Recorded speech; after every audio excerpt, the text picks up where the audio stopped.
Speaker. It's a pleasure to speak in this debate on these very important statements, and I will try to keep my remarks brief because I'm very conscious of the fact that other honourable members also want to speak. I entirely endorse the Minister's comments, which he made in his opening remarks, that we do need a clear planning regime for major infrastructure in this country, and that is what these statements are about. They are about facilitating the planning process. But I want to talk in particular about Statement 3 and the inclusion of energy from waste, and in particular incineration. I am not against incineration per se, but I am in favour of incineration being a last resort, and I think that's why it's important that we do tie it in with the waste review and the waste hierarchy. But what I am most against is not listening to people. And I listened with interest to the remarks of the Honourable Member for Glasgow North West, who's not in his seat, where he said that people living near nuclear power stations didn't seem to mind them, whereas people living near incinerators do very much mind them. And I think that is absolutely the case. And I'll explain in a moment why I have a particular local interest in this area. I want to focus in my remarks on two areas. Particularly, I want to focus on the planning system and localism, which is an important tenet of this government, and also the waste review. Localism will mean nothing if local communities are not sufficiently empowered to tackle potentially damaging developments in their area. In my constituency of Loughborough, near Shepshed, there is a proposal to site an incinerator near Newhurst Quarry.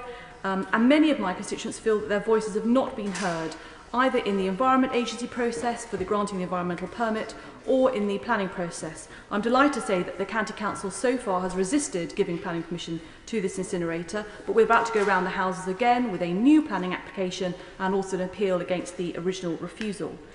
I think I speak for many constituents when I say that the planning system continues to disenfranchise local communities and often seems to favour large developers who are able to ride roughshod over the views and concerns of local people. The views of local people are not taken into account in the planning process, and I think it would be helpful if the Minister might be able to clarify in his wind-up whether these statements or there might be some other clarification of the fact that the statements could define the role and position of local communities in relation to the IPC. Because at the moment it seems very much a national planning infrastructure body, and I think the voice of local communities could easily somehow get forgotten or ignored. The statements explicitly state that the IPC should consider how the accumulation of an interrelationship between effects might affect the environment, economy or community as a whole, even though they may be acceptable when considered on an individual basis with mitigation measures in place. And I think that is an important point to bear in mind, because all too often planning decisions seem to be made by considering lots of individual factors rather than looking at the impact that the development might have on the area as a whole. And I think in this particular case that incinerators will often have a cumulative negative impact on the character of a local area. I don't think I've got time to talk about two particular points in the planning system, about visual amenity and the impact of incinerators on historical environments. But I would just say that it seems to me that incinerators, which often need large stacks in order to make them work, cannot possibly be seen not to have an impact on the visual amenity of an area.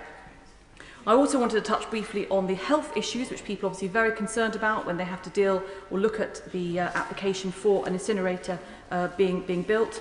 I wrote to the Health Protection Agency on the 29th of June about this issue, and I did receive a response from them at the end of last week. Whilst reiterating their usual position statement that the health effects of modern municipal waste incinerators are not harmful, they did acknowledge that there are real public concerns about this issue. And they confirmed that they're in discussions with researchers at Imperial College London about a potential study into birth outcomes around municipal waste incinerators. And they are currently in the process of drawing up a detailed proposal. And this is where I come back to my initial point, which is we must not forget the views of local communities. As I said in my intervention to the Minister, if we want this country to follow a low-carbon future, we've got to take people with us. I think I've made my points clear about the fact that the role of incinerators has got to fit in with government waste policy. I know one of the honourable members on the opposite side has already mentioned the parliamentary answer he received or was received on the 17th of January about the carbon that is produced by incinerators. So just in conclusion, Mr Deputy Speaker, I was tempted by the amendments, I must admit, but I take what the Minister has said, which is that energy from waste is broader than just incinerators, and on that basis I wouldn't back them. But I think it would be helpful to have clear understanding of the place of incinerators in the waste hierarchy. I welcome the Minister's comments about the fact they are low down, and also the voice of local communities must not be forgotten.